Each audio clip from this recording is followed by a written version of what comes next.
Hey, Dan Passarelli here. I'm often asked, Dan, when do I use certain time frames? When should I use daily candles or minute charts or hour charts? When do I do these things?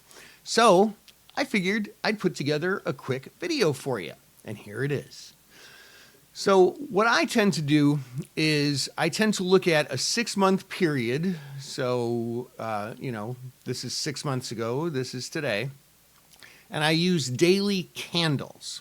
And I like to overlay the volume on there as well. It just saves space because I do like to look at the volume. Now, this is my baseline chart.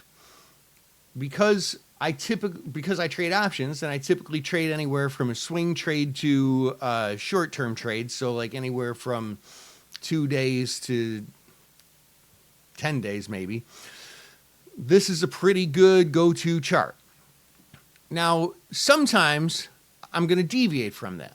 Sometimes if I'm looking at a chart like this and I say, oh, well, there was a high right here on 715. Is this an all-time high? I don't know. So first thing I'll do is I'll extend it out to a year. These are still daily candles. They just look a little smaller because it's 12 months instead of 6 months. And then I might, now with Apple, I know that this was an all-time high, but if it was a different stock, I might say, yeah, but maybe over a longer period of time, there was a higher high.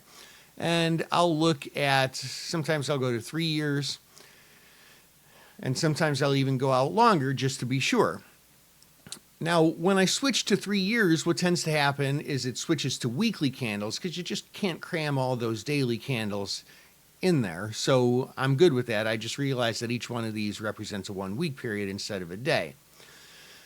Every now and then, if I really need to know if it's an all-time high or something, I'll go out 10 years, and that's when these change to monthly candles. Now, when will I use shorter term? Well, I'll use shorter term a lot of times when I'm getting out of trades. So when I'm, especially if it's like a TED trade or something like that, total earnings domination trade, I'll watch the minute chart and I'll see if we're making higher highs or higher lows on the 1 minute chart, because that'll give me an idea. Hey, is this starting to trend away from my strike? Maybe I should close earlier. So that's really my main use for 1 minute charts.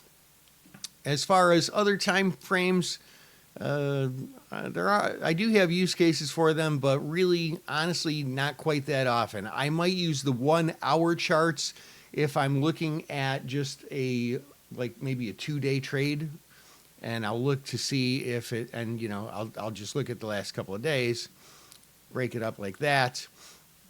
And this will give me an idea of what the trend looks like on an hourly basis. I almost never look at hourly charts. It's just not something that my trading style necessarily needs. So I hope that helps. This is Dan Passarelli, Trade Smart.